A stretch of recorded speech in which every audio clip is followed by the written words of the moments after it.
Hello trainees, myself Reena Kumari, Assistant Professor from Chanakya College of Education, Bettiah. आज की class DLED second year session 19-21। Training, जैसा कि आप जानते हैं कि हमारा जो कोर्स कोड S2 है वह पूरा हो चुका है। हमने इसकी प्रिपरेशन पूरी कर ली है,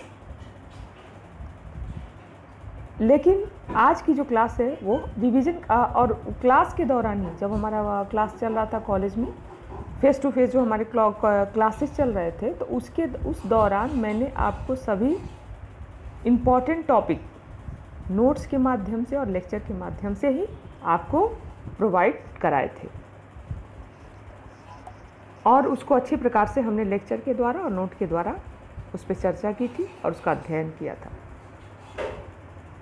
पुनः आज इस वीडियो लेक्चर के माध्यम से हमारे जो आने वाले जो एग्ज़ाम्स हैं, जो आप लोग एग्ज़ाम आ रहे हैं, फाइनल एग्ज़ाम, उनको ध्यान में रखते हुए उसी के अकॉर्डिंग जो इम्पोर्टेंट क्वेश्चंस हैं उनके बारे में हम ये रिवीजन क्लास स्टार्ट कर रहे हैं। एक क्रैश कोर्स के रूप में जो भी सबसे ज़्यादा इम्पोर्टेंट क्वेश्चंस हैं उन पे मैं चर्चा करूँगी, उसके बारे में हम अध्ययन करेंगे। और इम्पॉर्टेंट ये गेस क्वेश्चंस हैं। आप चूँकि मैंने आपको प्रत्येक हर एक टॉपिक पे नोट्स दिया है और काफ़ी इम्पॉर्टेंट है, तो आप सारा डिटेल में पढ़ेंगे, लेकिन आप लोगों का ज़्यादा फोकस इन क्वेश्चंस पे होगा, इन पे ध्यान देंगे। तो आइए चलते हैं। आज एक बहुत ही इम्पॉर्टेंट टॉपिक है जीन पियाजे का सिद्धांत या ज्या पियाजे का सिद्धांत। हमारा जैसे कि सब्जेक्ट कोड है संज्ञान, सीखना और बाल विकास, S2, पेपर S2। तो इसमें हम जीन पियाजे के सिद्धांत के बारे में बात करेंगे। जीन पियाजे का सिद्धांत अक्सर एग्जाम्स में आते हैं, काफ़ी इम्पॉर्टेंट टॉपिक है। मैंने इसको आप लोगों को नोट के द्वारा सारे इसको डिटेल में मैंने आपके लेक्चर दिए हैं, नोट्स के द्वारा इन्हें दिया है, आपको नोट्स भी दिए हैं इस पर। तो आशा है कि आपने इसे डिटेल में पढ़ भी लिया होगा और इसके बारे में आप जानते हैं। तो पुनः हम रिवीजन क्लास में एक बार इस पर चर्चा करते हैं कि जीन पियाजे का सिद्धांत क्या था, अपने इसे किस प्रकार से इसका क्या महत्व है बच्चों के विकास में और सीखने में। तो आपके जीन पियाजे के सिद्धांत के बारे में हम ये कहते हैं कि जैसा कि आप जानते हैं कि जीन पियाजे जो है वह स्विट्जरलैंड के रहने वाले थे। वे एक मनोवैज्ञानिक थे। उन्होंने इस सिद्धांत का प्रतिपादन किया। उनके सिद्धांत में इस बात की चर्चा की गई कि बालक सीधे अनुभव के द्वारा ज्ञान का निर्माण करते हैं। उन्होंने कहा है कि बच्चों को सिखाने में अभिभावक या उनके बड़ों की यही भूमिका होनी चाहिए कि वह बच्चों को उचित सामग्री उपलब्ध कराएं, जिसके साथ अंतःक्रिया करके बालक उनके बारे में खुद से समझकर और फिर उसके बाद सीख सके, अपने ज्ञान का निर्माण स्वयं कर सके। उन्होंने विकास के विभिन्न स्तरों का विकास किया है और इसी के अंतर्गत जीन पियाजे के सिद्धांत को हम समझेंगे। पियाजे के सिद्धांत को समझने के लिए हम स्कीमा के बारे में भी जानेंगे। स्कीम से बना है। स्कीम क्या है? तो अवधारणा। स्कीमा जो है वो एक प्रकार की अवधारणा, एक प्रकार की स्कीम जो हम लोग सिस्टम बनाते हैं, स्कीम बनाते हैं, उसी से स्कीमा बना है। तो इसमें यह एक मानसिक नक्शा या चित्र की तरह है, जो मानसिक नक्शा या चित्र की तरह है, जो बच्चों के ज्ञान को व्यवस्थित करता है सिस्टमेटिक ढंग से। जैसे कि आप इस उदाहरण में देखें कि 6 महीने के बच्चे चीज़ों को पकड़ और छोड़ सकते हैं, पर उनमें छोड़ने की स्कीम अभी काफ़ी साधारण होती है,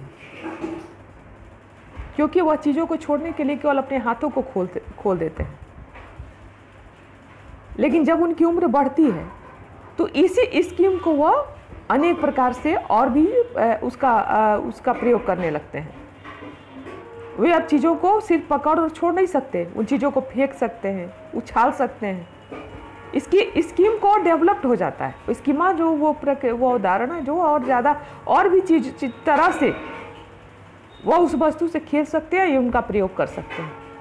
उन्हें उछाल सकते हैं, धीरे से छोड़ सकते हैं, खूब जोर से पटक सकते हैं। तो यह जो है वह स्कीम जो है वह एक अब क्रिया से लेकर, जिसे छोड़ने और पकड़ने की एक क्रिया होती है, उससे हटकर यह एक मानसी रूप ले लेती है, जहां कुछ करने से पहले बच्चे सोचते हैं और फिर उसको तय करते हैं।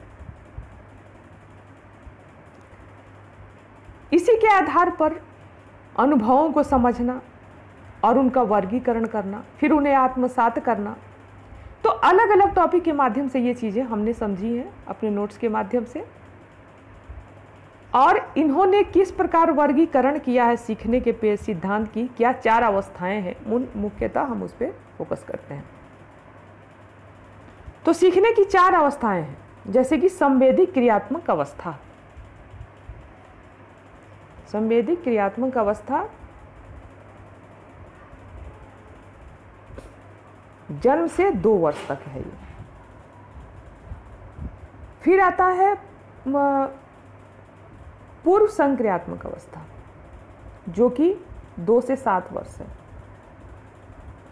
फिर आता है आपको मूर्त संक्रियात्मक अवस्था 7 से 11 वर्ष, और औपचारिक संक्रियात्मक अवस्था 11 से ऊपर। जितनी तक अवस्था चलती है वह आ जाता है, वह जो है वह इन 4 अवस्थाओं। तो ये जो संज्ञान ज्ञान पियाजे का जो ये सिद्धांत है, उनको मुख्यतः इन्होंने इन 4 अवस्थाओं के बीच बांटा है, और इनके बारे में हम अलग अलग डिटेल से अध्ययन करेंगे कि पहला संक्रियात्मक अवस्था जो जन्म से 2 वर्ष, वह क्या है। जन्म से 2 वर्ष तक बच्चे क्या करते हैं पहली अवस्था में। तो ये 4 अवस्थाएं जो हैं, इसमें जीन पियाजे जो है वह किस प्रकार से कार्य करते हैं। तो इसमें उन्होंने लिखा है कि जीन पियाजे के संज्ञानात्मक विकास के स्तर के सिद्धांत के अनुसार व्यक्ति और वातावरण में संतुलन की स्थापना करता है बुद्धि। जब बुद्धि विकसित होती है तो वह व्यक्ति और वातावरण के बीच में संबंध स्थापित करती है। जब यह संतुलन व्यक्ति द्वारा वातावरण से अंतःक्रिया द्वारा प्राप्त होता है। जो वातावरण से वह उसमें समावेश करता है, जब वह वातावरण को समझता है, उसमें अपने आप को समायोजित करता है, तो इन 4 अवस्थाओं का निर्माण होता है। जैसे कि पहला है आपका, पहला जो हमारी अवस्था है वह क्या, संवेदी क्रियात्मक अवस्था, जिसे हम ज्ञानेंद्रिय गत्यात्मक अवस्था भी कहते हैं। यह बालकों के विकास की प्रथम अवस्था है जो जन्म से 2 वर्ष तक चलती है। इस स्तर पर वे सर्वप्रथम अपनी इंद्रियों के माध्यम से आसपास के संसार को समझने का प्रयास करते हैं। आसपास जो भी संस्कार जो जन्म लेता है बच्चा, तो उसके बाद वह आसपास के जो वातावरण है, वह जन्म जब लेता है तो धीरे धीरे जब वह विकास की अवस्था की तरफ बढ़ता है तो वह आसपास के वातावरण को समझता है।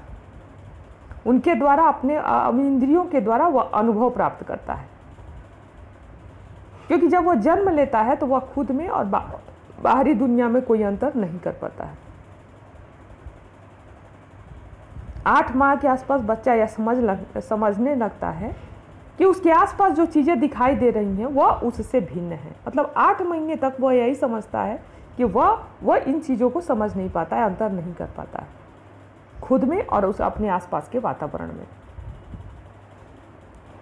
जैसे कि चूंकि वह जब जन्म लेता है बच्चा तो हर चीज़ से अनभिज्ञ होता है, और जब वह विकास की अवस्था प्राप्त करता है तो जितनी भी चीज़ें उसके सामने पहली बार आई होती हैं वो सारी चीज़ें उसके सामने नई होती हैं। और जिन जिन चीज़ों के द्वारा वह कोई क्रिया करता है तो वह उसका पहला अनुभव होता है। तो इसमें क्या होता है कि वह अपने इंद्रियों से आसपास के वातावरण को समझता है और उन्हें समझने का प्रयास करता है। फिर वह बालक जन्म के समय जो प्राकृतिक गतिविधियों से शुरू करता है और इस स्तर के अंत तक प्रतीकात्मक विचारों की श्रेणी प्राप्त करता है। प्राकृतिक गतिविधियाँ जो उसको है, जैसे भूख लगना के लिए रोना, वस्तुओं को छूना, छोड़ना, पकड़ना, इन चीज़ों से वो शुरू करता है। और जैसे जैसे विकास को स्तर प्राप्त करता है तो वह क्या करता है कि अंत तक वह जो है प्रतीकात्मक, मतलब उसके समान चीज़ों के बारे में वह समझने लगता है। जैसे कि आपको मैंने बताया था क्लास में भी कि पहले किसी भी औरत को देख के बच्चा उसे माँ ही कहता है, उसे सब औरत माँ ही दिखती है, और हर एक पुरुष को वह अगर वो बोलने की क्रिया में है तो वह पापा ही समझता है। उनके बीच, पुरुषों के या महिलाओं के बीच वह विभेद नहीं कर पाता है। पर धीरे धीरे जैसे जैसे वह विकास की अवस्था को प्राप्त करता है तो ये चीज़ें समझने लगता है कि यह माँ है, यह मौसी है, यह बुआ है। तो यह प्रतीकात्मक चीज़ों के बारे में उसे ज्ञान होने लगते हैं। पियाजे के अनुसार बालक ज्ञानेंद्रियों के अनुभवों के द्वारा अपनी गति की क्रियाओं के माध्यम से सोचता है।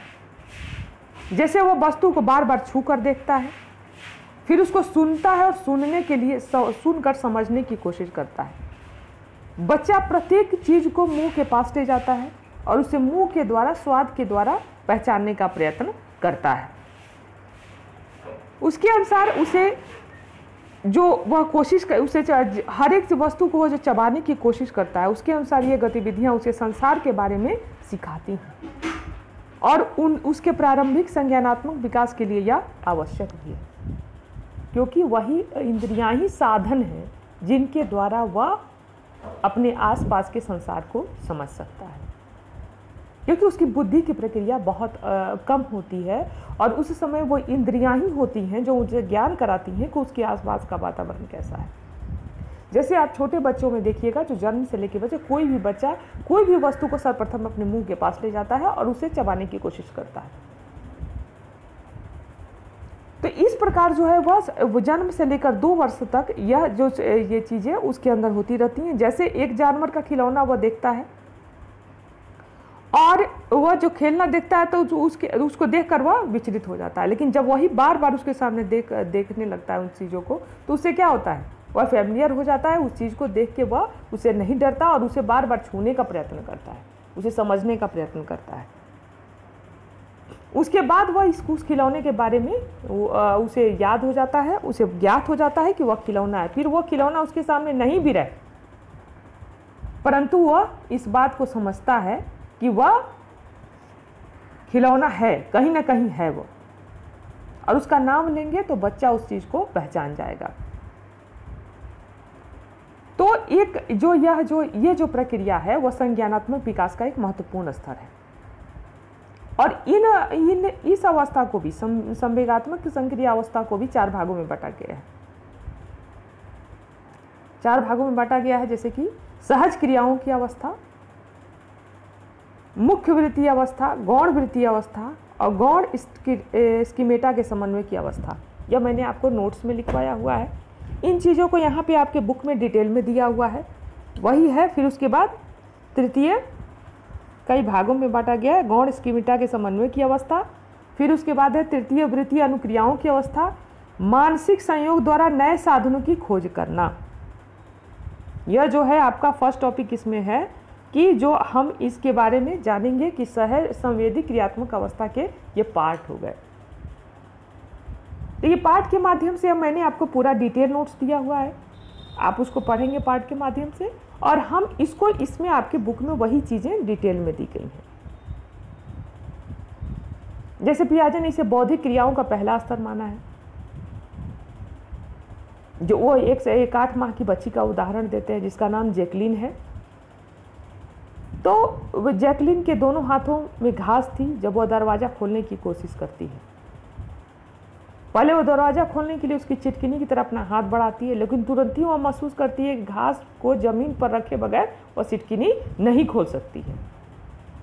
इसलिए वह पहले अपनी ज़मीन पे घास को रखती है और फिर वह दरवाज़ा खोल और घास ज़मीन से उठाती है और फिर अंदर घुसती है। लेकिन ऐसा जब उसने दरवाज़ा अंदर से खोलते समय किया तो समस्या अधिक जटिल हो गई, क्योंकि जब उसने देखा कि घास जमीन पर रखा और दरवाज़ा खोला तो वह समझ गई कि दरवाज़ा खोलने पर घास खिसक कर बिगड़ जाएगी, क्योंकि उसने उसे दरवाजे और दहलीज के बीच में रख दिया है। तो इसलिए वह घास को दरवाजे के पास से हटाकर दूसरी तरफ रखती है। एक उदाहरण दिया गया है कि जो चीज़ें बाहर से अंदर आते वक्त जो प्रक्रियाएं वो करती है, वह जब अंदर से बाहर जाते वक्त वो प्रक्रियाएं बदल जाती हैं, और यह उसे जो अनुभव के द्वारा वह उसे सीखती है। तो इस प्रकार वही डिटेल जो मैंने आपको पार्ट वाइज दिए हुए हैं नोट्स में, वो चीज़ें यहाँ पे आपको डिटेल में दी गई हैं। तो काफ़ी अच्छे नोट्स हैं, आप उनसे पढ़िएगा। फिर आप दूसरे हम टॉपिक पर चलते हैं, पूर्व संक्रियात्मक अवस्था जो 2 से 7 वर्ष तक होती है, वह पूर्व संक्रियात्मक अवस्था। इसमें क्या होता है कि इसमें भी हम, जैसा हमने ऊपर पढ़ा, संवेदिक क्रियात्मक अवस्था के अंत तक बच्चों में सांकेतिक विकार, सिंबॉलिक थॉट्स उभरने शुरू हो जाते हैं। सांकेतिक विचार, संकेतों की भाषा वो समझने लगते हैं। और पूर्व संक्रियात्मक अवस्था जो है वह उन्हीं पर आधारित होती है, जो 2 से 7 वर्ष तक चलती है। इसमें बच्चों में प्रतीक जैसे शब्द, चिन्ह, चित्र इत्यादि बनाने और इस्तेमाल करने की क्षमता विकसित हो जाती है।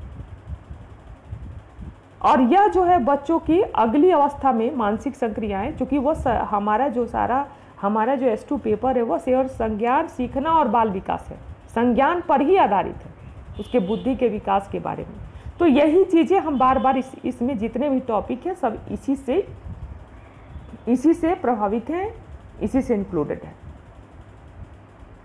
तो जैसे कि तो इसी तरह से इनकी अवस्थाएं बढ़ती जाती हैं। पूर्व संक्रियात्मक अवस्था में वो आते हैं, फिर उसके बाद वह, तो जैसे कि इसमें दिया गया उदाहरण कि बच्चे साइकिल शब्द या साइकिल के चित्र का इस्तेमाल असली साइकिल जो वर्तमान में वहाँ मौजूद नहीं है को दर्शाने के लिए करने लगते हैं। सिंबॉलिक, उनके पता है कि साइकिल कैसी होती है, तो अब वह उस साइकिल का चित्र जो सब अपने बुद्धि, अपने वो क्या कहते हैं, कल्पना स्तर पे बनाते हैं, उसका संकेत में बनाते हैं, और फिर उसे वो चित्रों के द्वारा व्यक्त करने लगते हैं। यह जो अवस्था होती है, यह पूर्व संक्रियात्मक अवस्था होती है। पूर्व संक्रियात्मक अवस्था में भी आपने अलग अलग, मैंने इसे कई टॉपिकों में बांटा हुआ है। पूर्व संप्रात्मक अवधि, उसके बाद जैसे कि इसमें पूर्व संप्रात्मक अवधि में यह अवस्था 2 से 4 वर्ष की होती है। बच्चे अपने विचार को सही मानते हैं, वो सिर्फ अपने बारे में जानते हैं। अनुकरणीय खेल सीखते हैं, जो भी बच्चे अपने दोस्तों में या जहाँ भी देखते हैं वो अनुकरण करते हैं और उसी से अपने खेल को सीखते हैं। उसमें बच्चे दूसरे को देख के अनुभव का अभिनय करने लगते हैं। अब बच्चों का चिंतन अहम केंद्रित हो जाता है, वो अपने आप को सर्वाधिक, अपने आप को ही महत्व देने लगते हैं। इसी में इसका दूसरा जो है वह दूसरी अवस्था जो है वह है अंतर्दर्शी अवस्था। अंतर्दर्शी अवस्था में बच्चे, यह 4 से 7 वर्ष तक होती है। इसमें भाषा का विकास, तर्क शक्ति का प्रयोग, जिज्ञासा प्रकट करते हैं। और इस अवस्था में बच्चा स्वकेंद्रित और स्वार्थी होता है। उसका ज्ञान दूसरों के संपर्क से बढ़ता है। जब वह दूसरों के संपर्क, जब समाज में जाता है तो उसका ज्ञान बढ़ता है उसी के अनुसार। तीसरा जो हमारा आता है वह क्या है, मूर्त संक्रियात्मक अवस्था। तीसरा जो हमारा टॉपिक है मूर्त संक्रियात्मक अवस्था। तो यह अवस्था 7 से 11 वर्ष की अवधि तक चलती है। तो मूर्त संक्रियात्मक अवस्था में भी मैंने इसे कई भागों में बांटा है, जैसे पंक्तिबद्धता, परगम्यता, वर्गीकरण, प्रत्यावर्तन, अहम से मुक्ति। तो ये जो 5 भागों में मैंने आपको इस टॉपिक के माध्यम से जो यहाँ डिटेल दिया गया है, उसे मैंने छोटे छोटे पॉइंट्स के माध्यम से आपको नोट्स दिए हुए हैं। आप उस नोट्स के माध्यम से उसे पढ़ेंगे, जैसे जिस चीज़ को यहाँ डिटेल में दिया गया है। इसमें बच्चों के सोचने के तरीकों में महत्वपूर्ण बदलाव आता है और इसमें अब तर्क शक्ति का विकास हो जाता है। तो और इनका जो विचार है वह बड़े लोगों के विचार से मिलता जुलता पाया जाता है। जैसे बच्चे जो है वह, जैसे कि कोई 6 साल का बच्चा है तो वह मार्ग को स्वयं चलकर तय करता है और उसके बाद वह व्यवस्थित दिशा निर्देश दे पाता है। उसे जब दिशा का ज्ञान कराया जाता है तो पहले वो खुद के अनुभव द्वारा इसे सीखता है और उसका मार्ग वह जो है वो अंतिम बिंदु तक जाना चाहता है कि मार्ग और बिना इस बात का ठीक ठीक विवरण दिए कि वहां तक कैसे पहुंचा जा सकता है, वह इन चीज़ों को वह 6 साल का बच्चा अच्छे प्रकार से एक्सप्लेन नहीं कर सकता है। और वहीं 8 से 10 साल के बच्चों को 10 साल के बच्चों को एक जगह से दूसरी जगह जाने का रास्ता अगर पूछा जाए तो वह सही दिशा निर्देश दे सकता है। तो संज्ञान का विकास जैसे जैसे होता है उसी के अनुसार उसकी बुद्धि स्तर भी बढ़ती जाती है। बच्चे अपने परिचित स्थानों से और जो उनके अंदर जो मानसिक रूप से जो मनोरम दृश्य वो देखते हैं, वो दृश्य उनके अंदर वे ग्रहण करते हैं और उनके बारे में काफ़ी डिटेल से बताने के लिए उन्हें इस अवस्था की आवश्यकता पड़ती है। पियाजे का यह भी मानना है कि इस अवस्था के बच्चे चीज़ों के संग्रह को अलग करते हैं और इसे वर्गीकृत कर पाते हैं। वर्गीकृत मतलब अलग अलग, जैसे वो समझ जाते हैं कि एक तरह की चीज़ें और मतलब अगर सब सम्मिलित हैं तो उनमें से वर्गीकरण कैसे करते हैं। जैसे 11 साल के मनीष, जैसे यहाँ आपका उदाहरण दिया है कि 11 साल के मनीष के पास अखबार की काटी हुई ढेरों खेल जगत की खबरों का संग्रह है, जिन्हें वह खिलाड़ियों, देशों, खेलों के आधार पर बांट सकता है। उसी प्रकार 9 साल की रमा को गर्व है अपने भिन्न प्रकार के कंचों के संग्रह पर, जिन्हें वह रंग, माप, नए और पुराने के हिसाब से वर्गीकृत कर सकती है। तो यह जो हमारी मूर्त संक्रियात्मक अवस्था है उसमें वर्गीकरण या शुरू हो जाता है, वर्गीकृत कर सकते हैं, उसी के अनुसार अपनी सोच को विकसित करके वह कर सकते हैं, उसी के अनुसार वह उनमें अंतर कर सकते हैं। औपचारिक संक्रियात्मक अवस्था जो है वो इसका लास्ट अवस्था है। इस अवस्था की अवधि में क्या विकास होता है, तो इसमें बालक संज्ञानात्मक विकास का चौथा और अंतिम भाग है। इसके बाद वह यही इसका अंतिम भाग है जो 11 से 11 वर्ष तक ऊपर चलता है। तो इसमें बालक जो है वह अमूर्त चिंतन कर सकते हैं, तर्कपूर्ण सोच सकते हैं। इस स्तर पर बालक भविष्य की कल्पना कर सकता है, तर्क के आधार पर वो चीज़ों को तोल सकता है, वह समझ सकता है कि तर्क के आधार पर बिना तर्क के वह इन चीज़ों को उस पर विश्वास नहीं कर पाएगा। तो यह इसका औपचारिक संक्रियात्मक अवस्था है जो 11 से ऊपर है। और उसके बाद वह जैसे जैसे उसकी बुद्धि विकसित होती है उसी के अनुसार वह कार्य करता है, तर्क के आधार पर चीज़ों को तोलता है और फिर उसी के अनुसार वह कार्य करता है। तो हमने आज जियां पियाजे के 4 सिद्धांतों के बारे में जाना, उनकी जो 4 और आगे जो जियां पियाजे के बारे में हम और इसके पार्ट 2 में इनकी जो क्या जियां पियाजे के और भी जो इसके टॉपिक है कि सिद्धांत का शैक्षिक निहितार्थ क्या है और इसकी समालोचना क्या है, इसके बारे में हम चर्चा करेंगे। Thank you.